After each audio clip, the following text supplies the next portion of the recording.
तो सभी किसान भाइयों का और डॉक्टर शर्मा सर और डॉक्टर जोशी सर का जो हमारी एक कृषि चौपाल है, जो वीकली कृषि चौपाल है, उसमें हम स्वागत करते हैं।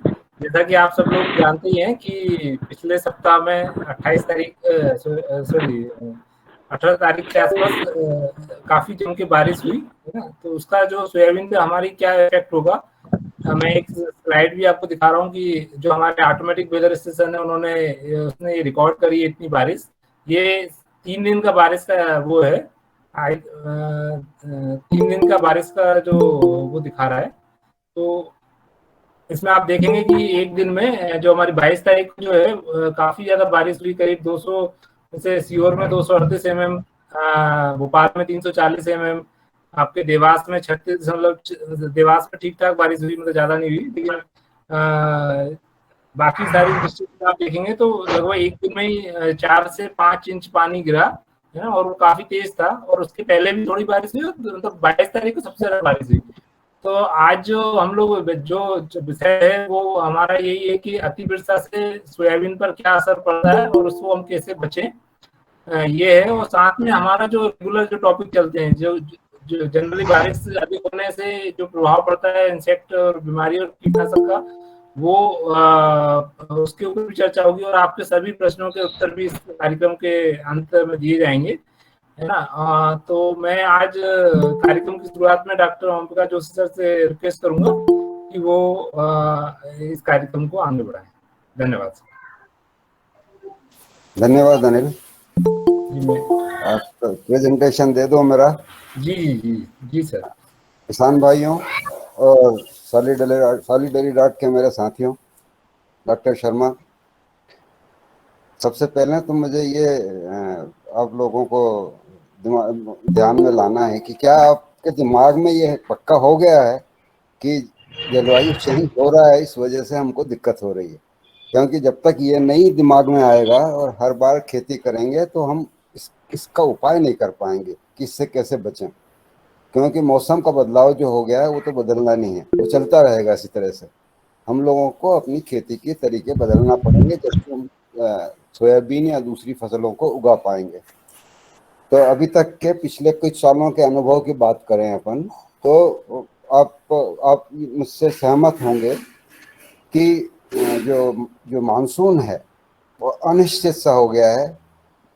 जो आता है मानसून, कभी जल्दी आता है, कभी देर से आता है, और आता भी है तो सब जगह पे एक साथ नहीं आता है। वितरण, मानसून का वितरण सामान्य नहीं होता है। इसके पहले वाली स्लाइड है। हाँ, एक सेकंड सर।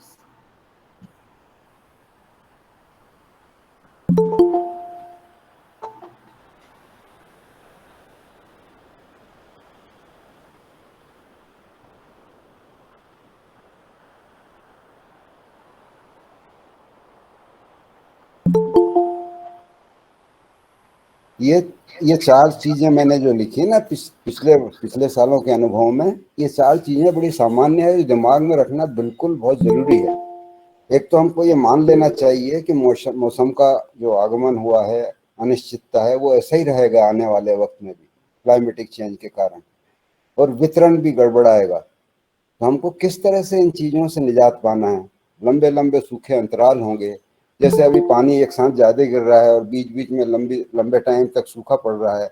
ये चीजें बिल्कुल आम हो जाएगी आने वाले वक्त में और बढ़ती जाएगी। तो ये देखना पड़ेगा कि हम किस तरह से इससे बचें। तापक्रम बढ़ रहा है, वातावरण में कार्बन डाइऑक्साइड बढ़ रही है। इन सब चीजों को लेके अगर आप देखेंगे तो आपको ये सोचना पड़ेगा कि इसको हम पूरी तरीके से इस विषय में सोचें। एक छोटे छोटे विषय लेके बात नहीं कर सकते अपन कि पानी नहीं आया तो क्या हो गया या बहुत पानी आ गया तो क्या हो गया। हम पूरी तरीके से इसको देखना पड़ेगा अपने को। तो एक बात आपको मैं बताना चाहता हूँ कि सोयाबीन को हम कहते हैं कि ये बहुत रेजिलियंट क्रॉप है, बहुत दमदार क्रॉप है, इसीलिए टिकी हुई है इतने साल से और आगे आने वाले वक्त में भी टिक रही है, टिकी रहेगी। उसके कारण क्या क्या है? एक तो सोयाबीन का एक नेचर है कि पूरे टाइम इसको, हाँ, जमीन में पानी होना चाहिए, समुचित पानी होना चाहिए, और बाकी जो वातावरण है समुचित पानी होना चाहिए और बाकी जो वातावरण। हो गया ठीक? आ रही है आवाज? मेरी आवाज आ रही है ना? जी सर, आ रही है। तो जो वातावरण होना चाहिए वो ठीक होना चाहिए, और पूरे समय सोयाबीन को पानी की आवश्यकता पड़ती है। जरूर आखिरी में जाके पानी की कम आवश्यकता होती है, पर जब तक ग्रोथ पीरियड है, दाना बढ़ता है, जब तक इसको पानी की अच्छी आवश्यकता होती है। और इसीलिए हम देख रहे हैं कि जो बरसात के सीजन में हमारे यहाँ सोयाबीन काली मिट्टी में उगती है वो सफल है, क्योंकि काली मिट्टी में जल धारण करने की क्षमता बहुत अच्छी है। इस वजह से सोयाबीन को ठीक से पानी मिलता रहता है, पहली बात। दूसरा सोयाबीन का गुण है कि फूल आने में और फल लगने में, दोनों में, कई फसलों में क्या होता है कि उस टाइम पानी की कमी की होना चाहिए जब फूल आते हैं, या फल लगने के टाइम थोड़ा सा स्ट्रेस होना चाहिए। आम में जैसे होता है कि जब उसके बेरी लग छोटे फूल आते हैं उसके बाद उसको स्ट्रेस देना पड़ता है जब आगे बढ़ता है, या कॉफ़ी में भी ऐसा ही होता है। पर सोयाबीन के बारे में ये बात नहीं है। इसको मैंने कहा कि हमेशा पानी चाहिए, ठीक ठीक पानी होना चाहिए, जिससे कि इसकी उपज अच्छी ले सके। दूसरी बात यह है कि जो अजैविक तनाव है, पानी की कमी, टेम्परेचर ज़्यादा हो जाता है, इन सब चीज़ों के लिए सोयाबीन में ताकत है, इसको सहन करने की ताकत, इसका मादा बहुत ज़्यादा है, दूसरी फसलों का नहीं है। आप देखोगे कि अगर मक्का लगी होती और इतना पानी गिर जाता तो क्या आप सोचते कि आपको उससे कुछ मिलता? सोयाबीन फिर भी किसान को कुछ न कुछ दे जाती है, इसीलिए हम कहते हैं कि ये रिजिलियंस है इसमें। और हालांकि दूसरी फसलों के माफिक इस पे भी मौसम में जो बदलाव हो रहे हैं, या ज़्यादा पानी गिर रहा है या सूखा आ रहा है, तो इसके भी उपज पे प्रभाव पड़ता है। उतना नहीं पड़ता जितना दूसरे फसलों में पड़ता है। और इसका जो जो जो इंटेंसिटी है इन चीज़ों की, उस पर सोयाबीन की उपज प्रभावित होती है। तो हम आज देखते हैं कि जलवायु परिवर्तन के कारण दो चीज़ें जो हो रही है, एक सूखा हो रहा है और एक ज़्यादा पानी आ रहा है। इन दोनों स्थितियों में क्या क्या क्या करना चाहिए हमको, या किस तरह से हम देखें इस चीज़ों को? देखिए, हमारे यहाँ सेंट्रल इंडिया में आजकल मॉडलिंग की बड़ी बात होती है। लंबे समय का डेटा लेते हैं, अगली साइड दे दो नहीं। लंबे समय का डेटा लेके ये प्रिडिक्ट करते हैं कि सोयाबीन की उपज पे या सोयाबीन के परफॉर्मेंस पे क्या होगा। तो ऐसी एक स्टडी 2015 में डॉक्टर मोहंती अपने भोपाल में हैं, उनके और साथियों ने एक मॉडल में टेस्ट किया। उस मॉडल को पहले वैलिडेट किया और पाया कि मॉडल बिल्कुल ठीक काम कर रहा है, और उसको परखने के बाद फिर उन्होंने इस सोयाबीन के लिए उसका उपयोग किया। तो उस मॉडल के अनुसार क्या पता लगा? ये पता लगा कि अगर समुचित उत्पादन लेना है तो जो जो बरसात है उसका डिस्ट्रीब्यूशन अच्छा होना चाहिए। ज़्यादा पानी गिरेगा उससे ज़्यादा फर्क नहीं पड़ता नॉर्मल सालों में। दूसरी बात उन्होंने कही कि फूल आने के समय से फलियां जब पक जाती है, अगर इसके बीच लंबा सूखा पड़ा तो कई बार 95-96% की उपज कम होने की संभावना बनी रहती है। और जब वेजिटेटिव ग्रोथ है फूल आने के पहले का, अगर उस समय दो सप्ताह का अगर सूखा पड़ा तो 56% उपज कम हो जाती है। तो ये काफ़ी लंबे समय का डेटा को लेके उन्होंने ये कुछ निष्कर्ष निकाले हैं, ये मैं आपको बताना चाहता था। तो इससे हम लोग जूझ रहे हैं इन चीज़ों से, क्योंकि तो इनसे निपटने के लिए कई बार हम बात कर चुके हैं। तो एक बार और फिर से मैं समझता हूँ कि हम बात कर लें इस बारे में तो अच्छा रहेगा। क्या करना चाहिए? नमी की कमी की पहले बात कर लें, क्या करना चाहिए? कई चीज़ें बताई है इसमें, मोटे तौर पे जो बातें हैं। एक तो हम ये हम बार बार कहते हैं आपसे कि सही मात्रा में पानी गिर जाए, बुआई करना। डॉक्टर शर्मा को याद होगा कि जब हम राजस्थान गए तो जरा से पानी गिरा था और लोगों ने बुआई कर रही थी और चिंतित थे सब कि हमारी फसल उगेगी कि नहीं। तो ये गलती नहीं करना है, क्योंकि आपको पता नहीं है।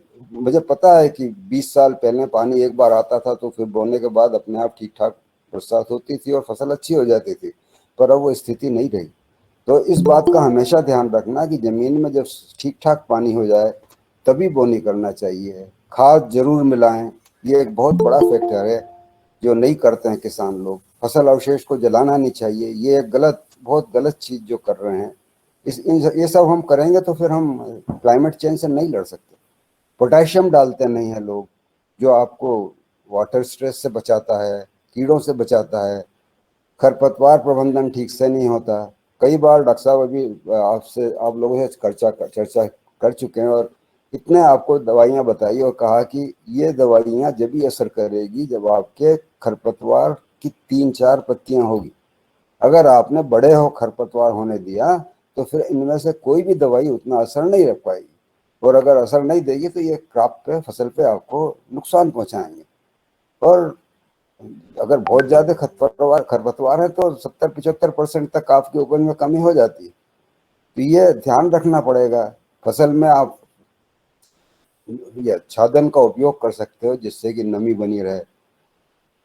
सबसे बड़ी बात, मैं बार बार हर बार शायद ही कोई मौका ऐसा रहा हो जब मैंने ये नहीं कहा कि आपको फ्लैट लैंड पे, सब में समतल भूमि पे खेती करना छोड़ना होगा।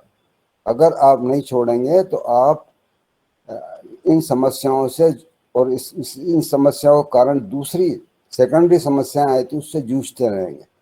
तो कृपया, काफी लोगों ने शुरू किया है पर ज्यादातर लोग अभी भी इस पे ध्यान नहीं दे पा रहे हैं कि अपने बोने का तरीका बदल दें, या तो बीबीएफ पे बोएं या अपना रीजेंट फरो पे बोएं, या कम से कम नालियां तो निकाल दें। इतना छोटी छोटी बात है जो बस में है आदमी के, और पैसे भी नहीं लगते उसको, तो उस बदलाव को ले आना चाहिए।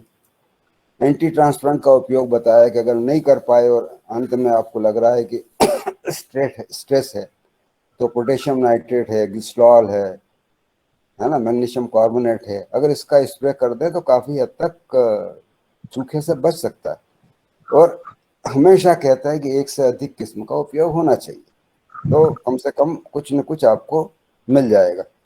तो ये तो मैं मोटे तौर पे जो हम पहले बात क्या कहते आ रहे हैं उसको हमने रिपीट किया है।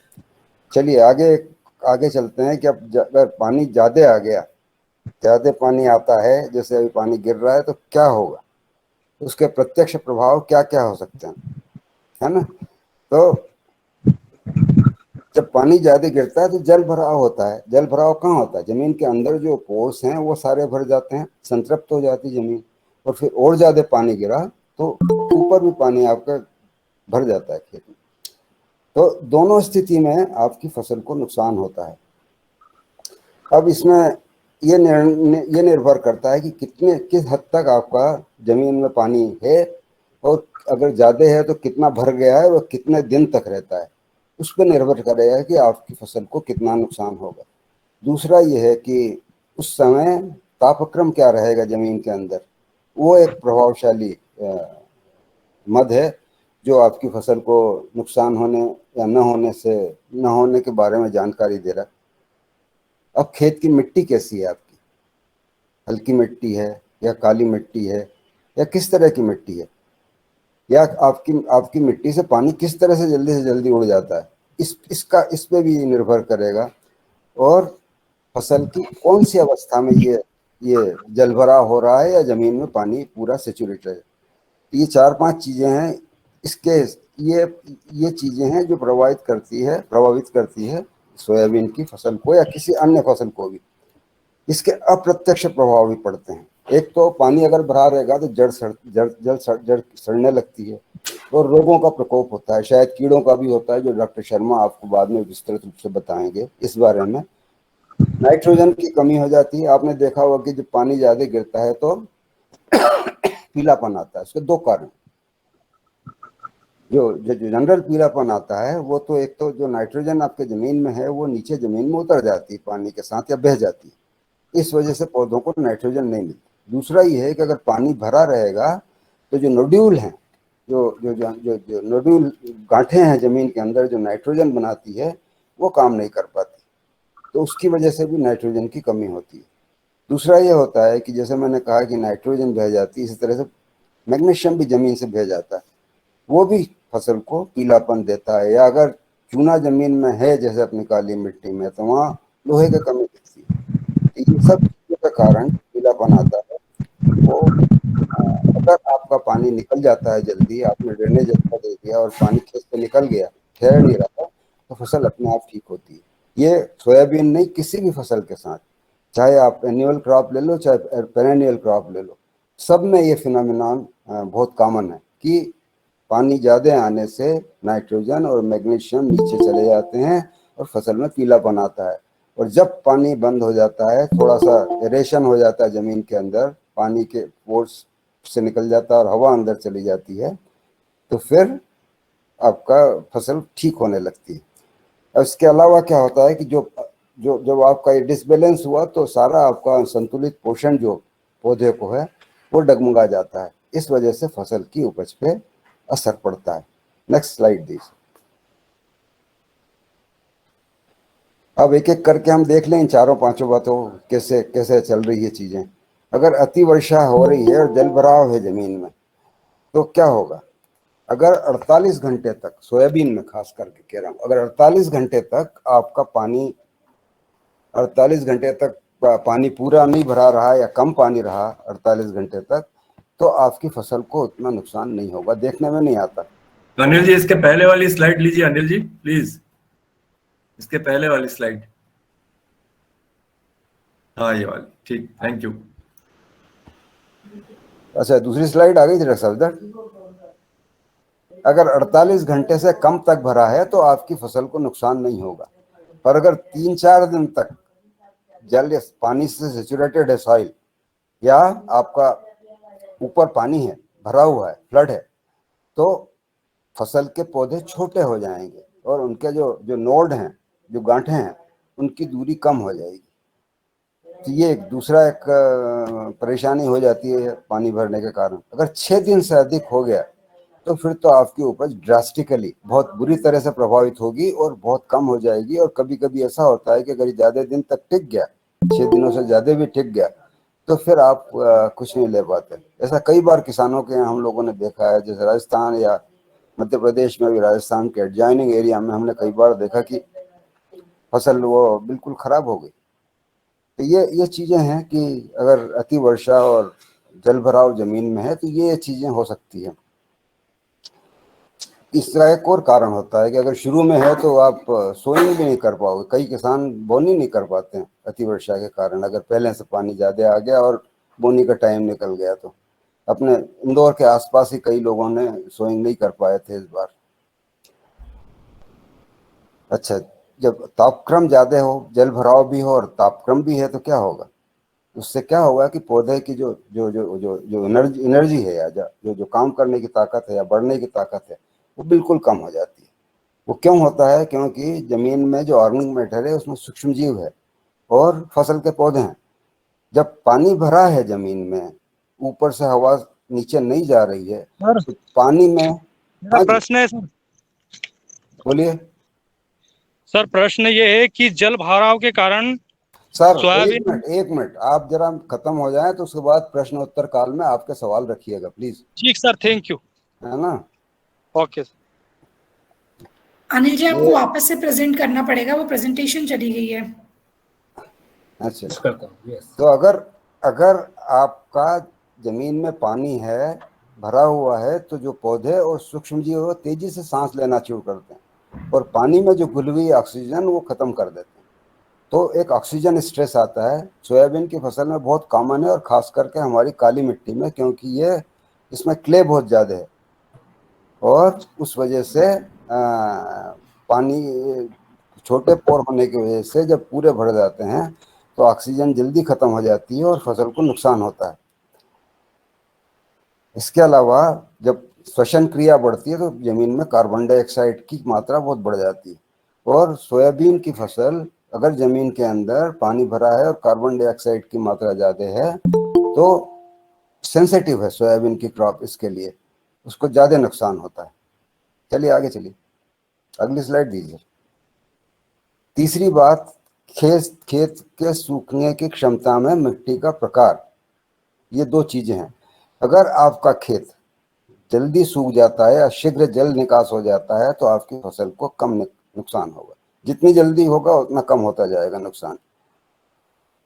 एक और बात, अगर आपकी मिट्टी क्ले है, जैसे हमारी काली मिट्टी है जिसमें क्ले बहुत ज़्यादा है, और दूसरी हल्की मिट्टी होती है जिसमें सिल्ट या लोम या सैंडी लोम होती है, तो काली मिट्टी के बजाय दूसरी हल्की मिट्टियों में पानी भरने से नुकसान कम होता है, क्योंकि वहाँ से पानी जल्दी निकल जाता है और पोर स्पेस ज़्यादा जल्दी खाली होती है और बड़ी रहती है।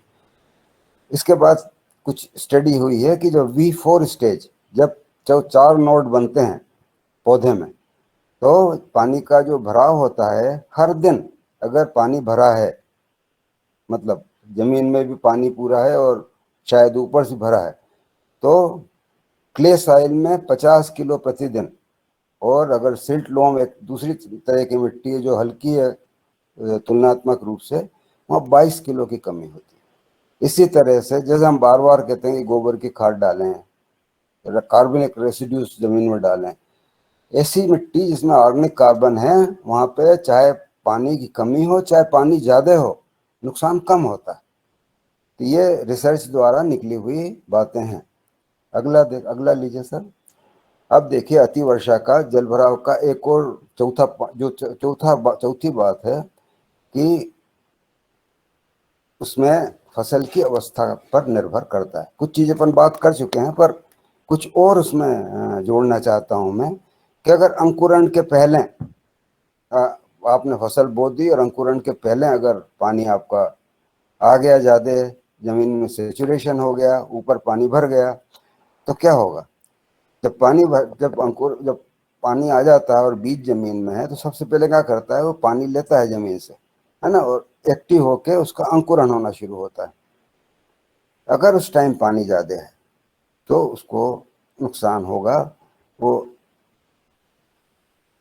उसका जर्मिनेशन जो है काफ़ी कम हो जाएगा। अगर 48 घंटे तक जमीन सेचुरेट रही तो 20% अंकुरण कम हो जाता है, और अगर 2-3 दिन तक सेचुरेशन रहा जमीन का तो 33 से 43% तक अंकुरण कम हो जाता है। कई बार किसान बोने नहीं कर पाते हैं क्योंकि एक सरी का पानी गिरता है और जमीन में पानी ज़्यादा होने की वजह से खेत तैयार नहीं हो पाते हैं और बोनी नहीं हो पाती। तो ये भी एक अतिवर्षा का नुकसान है। जब कम समय तक पानी भरता है तो थोड़ा नुकसान होता है। वो नुकसान होता है कि बीज का जो आवरण है वो प्रभावित होता है। पर अगर ज़्यादा देर तक पानी भरा है खेत में, तो फिर उसको इंटरनल अंदर से दैहिक नुकसान होना शुरू हो जाता है। क्या होता है? इथिलीन बनती है जमीन के अंदर, वो टॉक्सिक होती है पौधे के लिए ना, वो विषैली होती है। ऑक्सीजन एसिटिलीन जो बनती है, देन ऑक्सीजन की अति कमी हो जाती है तो ऑक्सीजन स्ट्रेस पड़ता है और कार्बन डाइऑक्साइड बहुत ज़्यादा बढ़ जाती है, जिसकी वजह से पौधे को नुकसान होता है। तो ये चीज़ें अंकुरण में कमी कर देती है और कई बार पौधे मर जाते हैं और जल्दी रोगग्रस्त होने की संभावना बढ़ जाती है। और इस समय पर अगर तापक्रम भी थोड़ा ज़्यादा हुआ तो नुकसान ज़्यादा होता है। अंकुरण के बाद कुछ बात हम कर चुके हैं, पर अंकुरण के बाद अगर पानी आ गया तो नुकसान होना शुरू हो जाता है, और कब तक कितना पानी भरा रहता है उस पर निर्भर करता है। इसके बारे में पहली स्लाइड में आप लोगों को बता चुका हूँ। अगली स्लाइड दीजिए सर। तो बचाव के लिए क्या करना चाहिए, इसमें बहुत सारी चीज़ें आप जानते हैं, पर फिर भी एक बार मैं आपको फिर से बता देता हूँ कि गोबर की खाद या किसी तरह के फसल अवशेषों को जमीन में हर साल नियमित रूप से मिलाना चाहिए। अगर 3-4 साल में एक बार गहरी जुताई करेंगे तो आपकी जमीन की पानी अंदर जाने की क्षमता बढ़ जाएगी और पानी ज़्यादा होने से नुकसान नहीं होगा, तेजी से निकलने में सहायता मिलेगी। तीसरा, काली मिट्टी में इनवेरिएबली नीचे चूने की लेयर है। अगर आप सबसॉइलर का उपयोग करके उसको तोड़ देते हैं तो भी आपके खेत में पानी ज़्यादा देर तक नहीं टिकेगा, निकल जाएगा नीचे। हमेशा अपने खेत का ढलान ठीक रखें और पानी के निकास की व्यवस्था करें। और सबसे अच्छी बात यह है कि फसल को परिवर्तित भूविन्यास पे बोना चाहिए। और अगर जहाँ आपके खेत ऐसे हैं जहाँ पानी ज़्यादा आता है तो किस्मों का सिलेक्शन करें और बोएं, जैसे NRC 37 और JS 9752, ये किस्में वहाँ पे अच्छा करती है। ये कुछ चीज़ें हैं जो ध्यान में रखना चाहिए। इससे ज़्यादा तो मुझे कुछ कहना नहीं है। अब आपके जो प्रश्न है तो हम लोग जवाब देने की कोशिश करेंगे। Thank you. Hello sir. हाँ पूछिए संजय जी। हाँ सर, मैं ये पूछना चाहता था कि हमने शुरुआती अवस्था में खाद का प्रबंधन तो कर दिया सोयाबीन में, जी अब जल भराव की स्थिति में पौधा क्या है, भोजन नहीं ले पा रहा है। हाँ ठीक तो है। कब बोया आपने? कब बोया था? दे सकते हैं क्या घुलनशील के? कब बोया था आपने और फसल की अवस्था क्या है? हमने 1 जुलाई, तो फसल कितने दिन की हुई? 55 दिन। तो दाना दाना भरने की स्थिति में आ गए हैं आप ना? दाने दाना भर भरने दाना भरने की स्थिति में आए। खेत में सबसे पहले 1 मिनट, 2 चीजें हाँ। करें आप। एक, सबसे पहले तो खेत से पानी निकालने का प्रयास करें, और दूसरा, अगर आप पोटेशियम का या यूरिया का 2% का स्प्रे करना चाहें तो करें। कर सकते हैं। जी अच्छा अच्छा, तो इससे हमें फायदा मिल सकता है सर? कोशिश मतलब परिणाम तो यही कहते हैं किए हुए जो काम है उससे। अच्छा अच्छा अच्छा। और बात एक और थी सर कि हम कुछ फंगीसाइड वगैरह जो हाँ बताते हैं जरूर। जो लोग सीड प्रोडक्शन करते हैं, हाँ। अगर वो एक फंजीसाइड का स्प्रे दाना भरने के शुरुआत के टाइम या फ्लावरिंग के टाइम अगर करेंगे तो उनके बीज की गुणवत्ता अच्छी होगी। अच्छा सर, ठीक सर, धन्यवाद। माकड़ों से मैं संजय शर्मा। जी धन्यवाद संजय जी। और किसी साथी का अभी इस बारिश हुई उसके संबंध में कोई प्रश्न हो तो पूछे। अनिल जी मेरा प्रेजेंटेशन भी कर दूं, उसके बाद में लेते हैं अपन क्वेश्चन। जी जी है ना? जी जी।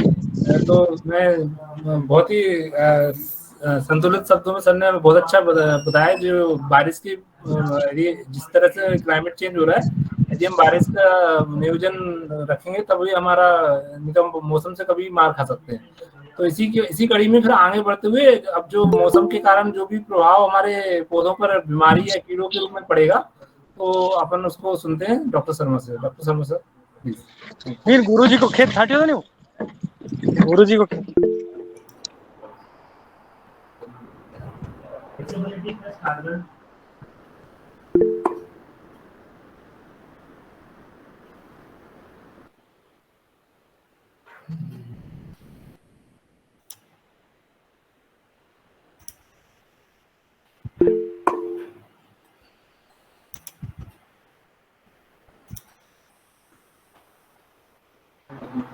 सर प्रेजेंटेशन हाँ अब चालू हुआ सर। जी आ गया ना? ओके साथियों, सबसे पहले तो डॉक्टर जोशी सर का धन्यवाद कि बहुत ही बढ़िया और स्पष्ट तरीके से बता दिया उन्होंने कि जो जलवायु परिवर्तन हो रहा है इसके परिणाम अब हमको बहुत ही स्पष्ट रूप से दिखने लगे हैं। और हाल की ही जो अतिवृष्टि हुई है, बरसात हुई है इतनी अधिक, वो इसी का परिणाम है। और अब हमें ये मान के चलना पड़ेगा कि आगे आने वाले वर्षों में, आगे आने वाले समय में इस तरह की घटनाएं बहुत अधिक और बहुत जल्दी जल्दी होने लगेंगी। अभी तो आपने अतिवृष्टि देखी, हो सकता है फसल के अंत में आपको एक लंबा सूखे का अंतराल देखने को मिल जाए, तो कोई आश्चर्य नहीं होगा। तो लेकिन अभी हम अतिवर्षा की बात कर रहे हैं, तो उसके बारे में छोटा सा एक प्रेजेंटेशन 10-12 स्लाइड का मैंने भी बनाया है, वो देख लेते हैं हम। देखिए, जैसा कि आप लोगों को पता है और जोशी सर ने भी बहुत अच्छे से बताया है कि सोयाबीन में दूसरी फसलों की अपेक्षा बहुत सहनशीलता है, चाहे वो अधिक जल की हो, अधिक वर्षा की हो, चाहे वो अधिक दिन तक सूखा रहने की हो। दूसरी फसलों की जो खरीफ में लगाई जाती हैं उनकी अपेक्षा इसमें ज्यादा सहनशीलता है। जो ज्वार मक्का अगर होती या तुअर होती, ऐसी कंडीशन में वो तो बिल्कुल ही बच नहीं पाती। लेकिन सोयाबीन है वो जो कुछ खड़ी रहेगी और आपको कुछ ना कुछ दे के जाएगी। लेकिन क्या नुकसान होता है, देखिए उसमें, इसमें से कई चीजें जोशी सर ने बता दी थी, फिर से थोड़ा थोड़ा सा बता दूंगा मैं आपको कि सबसे पहले तो क्या होता है कि जो जमीन है, मिट्टी है हमारी, उसमें ऑक्सीजन की कमी हो जाती है और उसमें कार्बन डाइऑक्साइड बढ़ जाती है।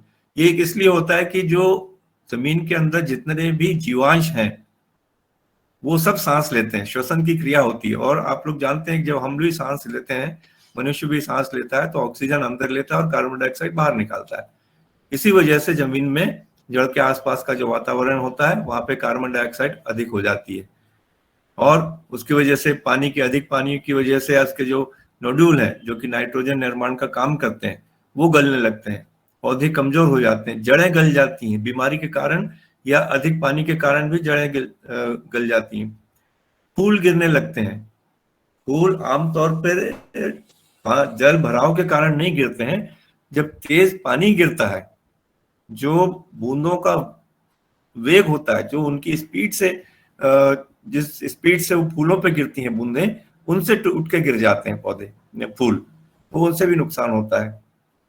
कि जैसे अभी कई लोगों ने पूछा कि पीलापन भी हो जाता है, तो उसके भी दो मुख्य कारण तो जोशी सर ने बता ही दिए थे कि कैल्शियम और लोहे का जो एक यूनाइट हो जाते हैं, उसकी वजह से लोहा पौधे को नहीं मिल पाता और उसकी वजह से पीलापन होता है। नाइट्रोजन जो होती है वो अधिक पानी के कारण वो बह के चली जाती है, वो तो इसलिए भी फसल में पीलापन आ जाता है।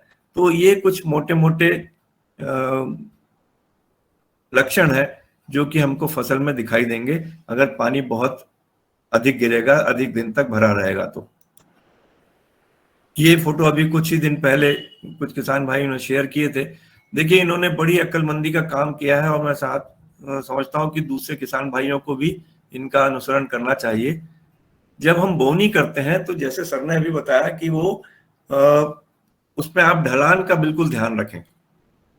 जिस भी तरफ ढलान है, खेत का अंत है, वहां पे एक नाली जरूर निकालें। राउटा जब निकालते हैं आप लोग, तो उसके आसपास में एक 2.5-3 फीट की नाली जरूर निकालें। आप ये मत सोचिए कि इतनी जमीन हमारी वेस्ट हो रही है।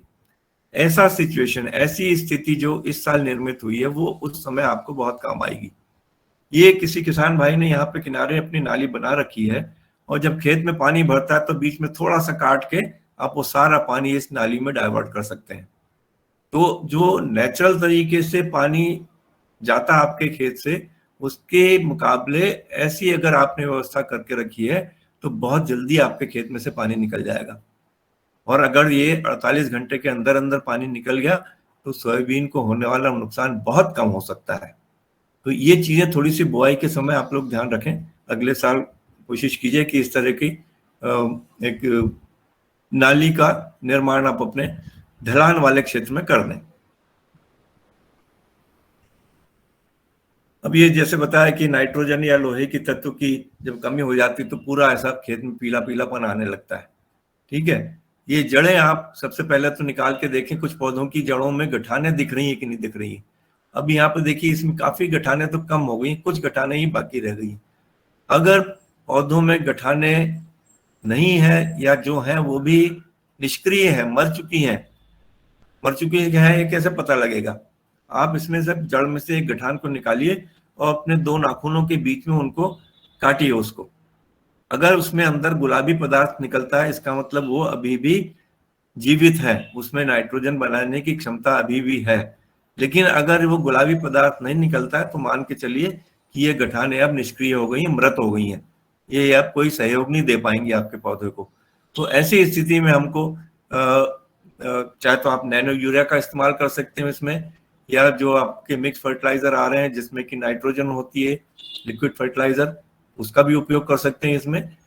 तो कहने का मतलब ये है कि जो पोषण पदार्थ अधिक वर्षा के कारण पौधा नहीं ले पाया है, भले आपने पहले दे दिए हों, लेकिन अधिक वर्षा की वजह से वो नहीं ले पाया है, तो अब उनको लिक्विड तरल माध्यम से हमको देना चाहिए और उसका फायदा निश्चित रूप से मिलेगा। कुछ बीमारियां आती हैं जब पानी बरसता है, तेज बरसता है, तो जो पौधे के अंदर का वातावरण होता है, फसल के अंदर का वातावरण होता है, वो काफी बीमारियों को पैदा करने में सहायक होता है। ये कुछ किसान भाइयों ने इस बार भी भेजे हैं, इस तरह के पौधे सूख रहे हैं। राइजोक्टोनिया एरियल ब्लाइट के ये लक्षण होते हैं। ध्यान से अगर आप देखेंगे तो इस तरह की पत्तियों पे इस तरह के धब्बे आपको देखने को मिलेंगे और फिर पूरे बड़े बड़े पैच या पूरा का पूरा खेत इस तरह से सूखने लगता है।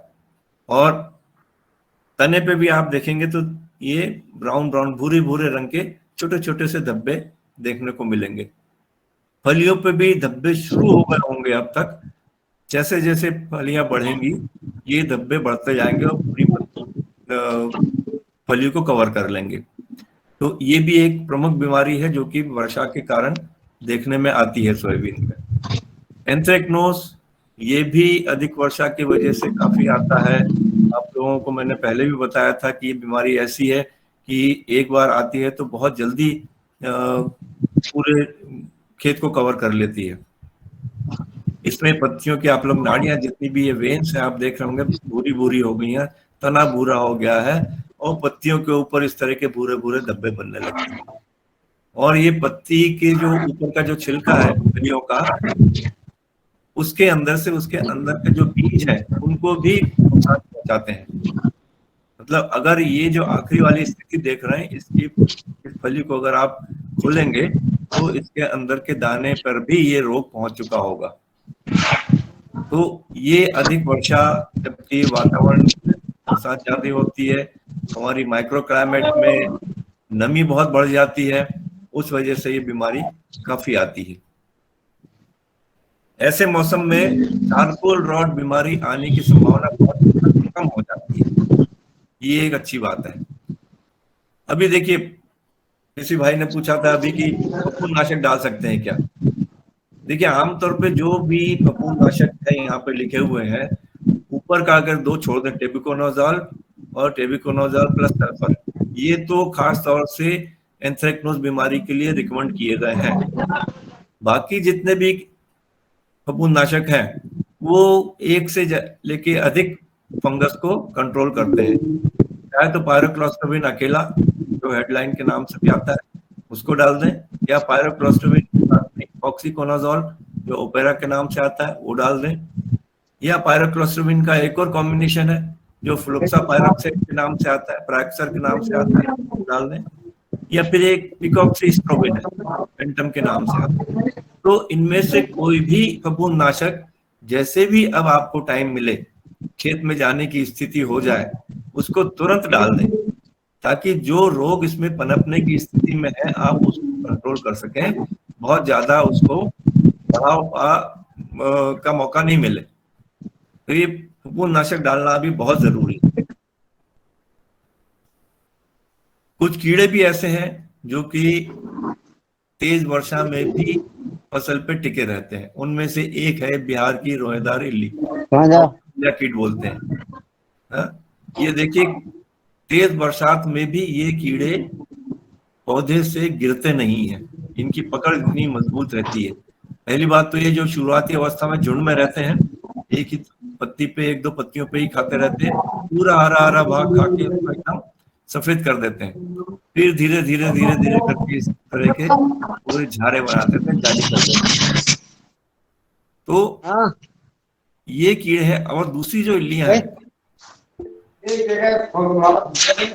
भाई लोग अपने जरा माइक बंद कर ले, माइक बंद।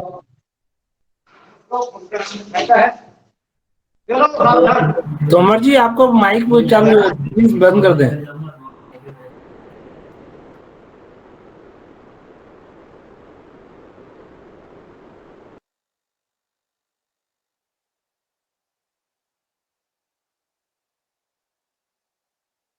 सर आपकी आवाज नहीं आ रही। अभी आ रही है? हाँ आ रही है। काफी देर होगी क्या, नहीं सुन पाए? प्रेजेंटेशन भी नहीं दिख रहा है। हाँ सर, अब प्रेजेंटेशन भी नहीं दिख रहा। अभी अभी अभी मैं प्रेजेंटेशन तो अभी बंद कर दिया था मैंने।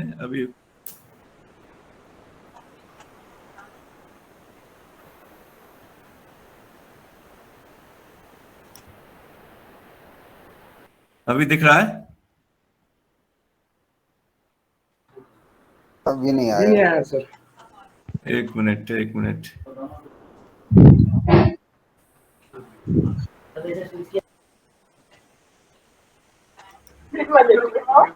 अभी नहीं दिख रहा सर।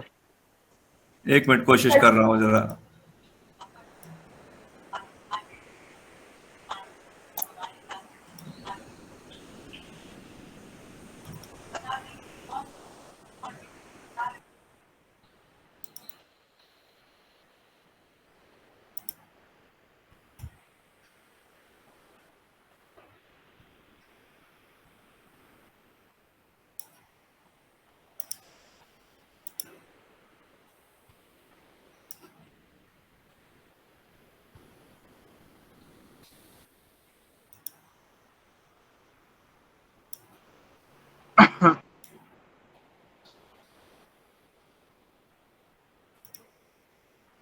अभी दिख रहा है? आ गया अभी सर, दिख रहा है। जी सर। आ गया।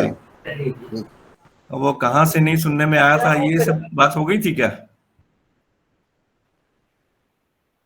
हाँ सर, ये हो गया था। ये वाला ये भी हो गया, एंथ्रेक्नोस हो गया। हाँ, यहाँ पे चल रहे थे। ओके। तो साथियों मैं अभी ये कह रहा था कि बीमारी अभी कोई सी भी लगी हो, वो अगर तो एंथ्रेक्नोस लगी है तो उसके लिए विशेष रूप से 2 दवाइयां हैं, टेबुकोनाजोल या स्वाधीन के नाम से आता है, सल्फर मिला हुआ होता है उसमें, वो डाल दें। या अगर कोई दूसरी बीमारियां आप पहचान नहीं पा रहे हैं तो इनमें से बाकी बची हुई जो फंजिसाइड है इनमें से कोई भी एक डाल दीजिए। उसमें जो मुख्य रूप से है पायरोक्लोस्ट्रोबिन अकेला है, या उसके साथ के कॉम्बिनेशन है जो इपॉक्सीकोनाजोल के साथ में है, फ्लुक्सापायरोक्साइड के साथ में, जो कि ओपेरा और प्रायक्सर के नाम से मिलते हैं, वो डाल दें। या पिकॉक्सीस्ट्रोबिन है जो फेंटम के नाम से मिलता है, उसका स्प्रे कर दें। तो कहने का मतलब ये है कि चूंकि अभी बीमारी पैदा करने के लिए, बीमारी के विकास करने के लिए बहुत अच्छा मौसम बना हुआ है, तो उसको हमें बढ़ने नहीं देना है। ये फंजीसाइड का स्प्रे तुरंत करना है जैसे ही आपको खेत में जाने की कंडीशन बनती है।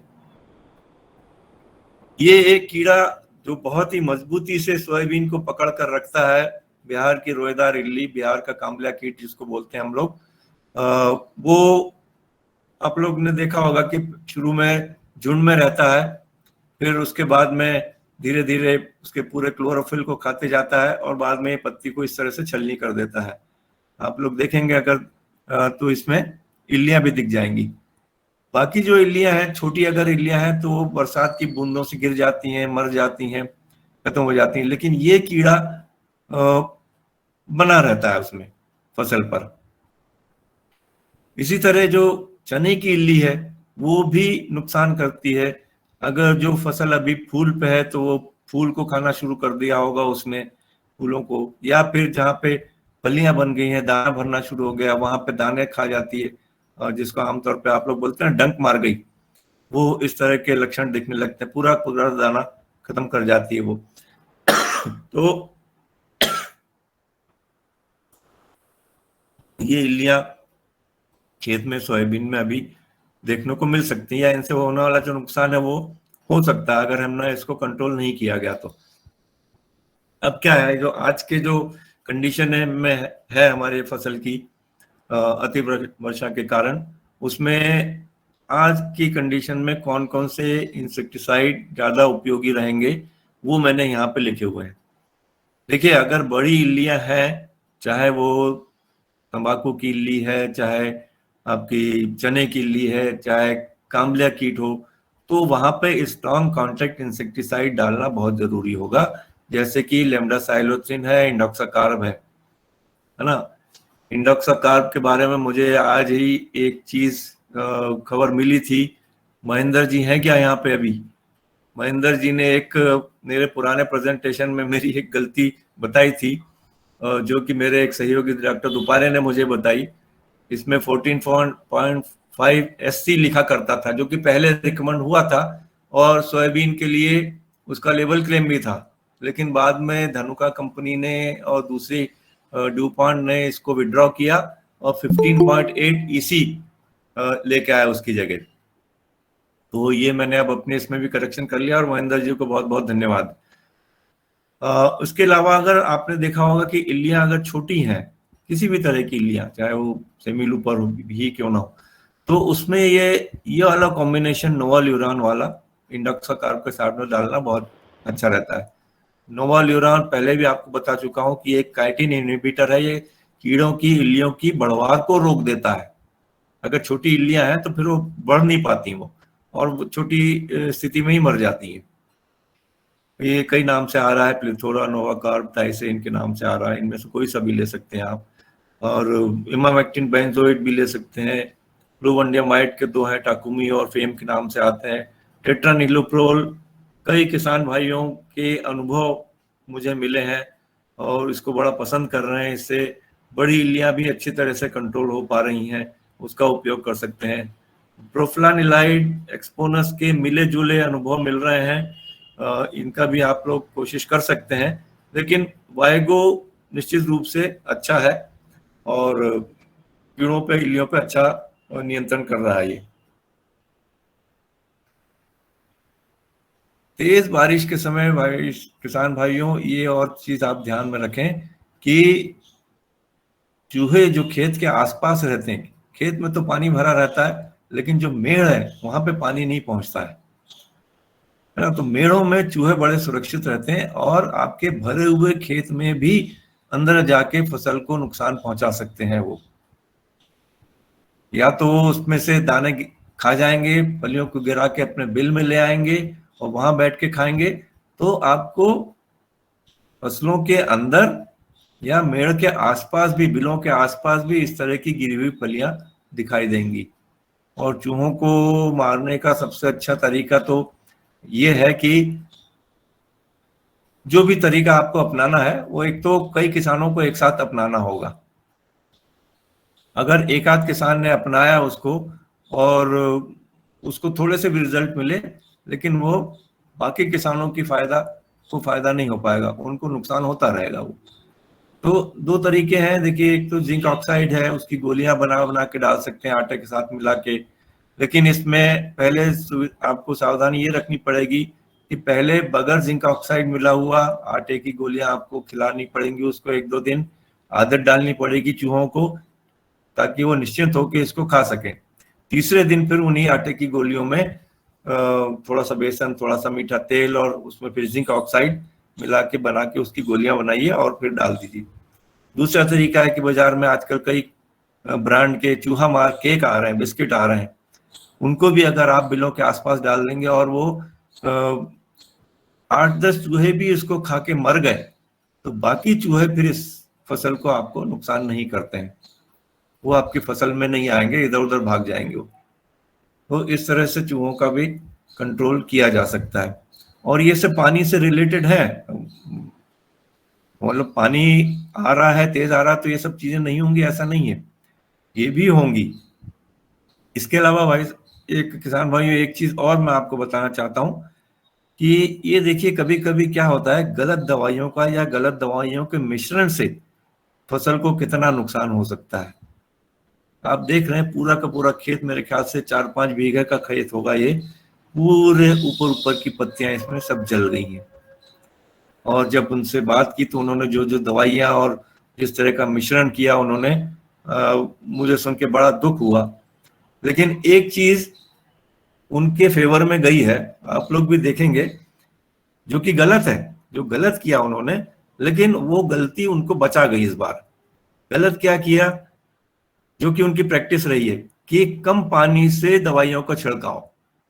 कम पानी से जब दवाइयां छिड़कते हैं तो वो दवाइयां सिर्फ ऊपर की पत्तियों तक सीमित रह जाती है, और इन भाई साहब ने भी ऐसा ही किया होगा। तो कम पानी के साथ में जो ये मिश्रण, जो खतरनाक मिश्रण डाला है, इसमें सिर्फ ऊपर की पत्तियां जली हैं, नीचे की पत्तियां आप देख रहे हैं वो ठीक है। तो ऊपर की पत्तियां, एक पौधे में से 3-4 पत्तियां ऊपर की खराब हुई हैं, बाकी ठीक है, तो कुछ ना कुछ उत्पादन इससे मिल जाएगा।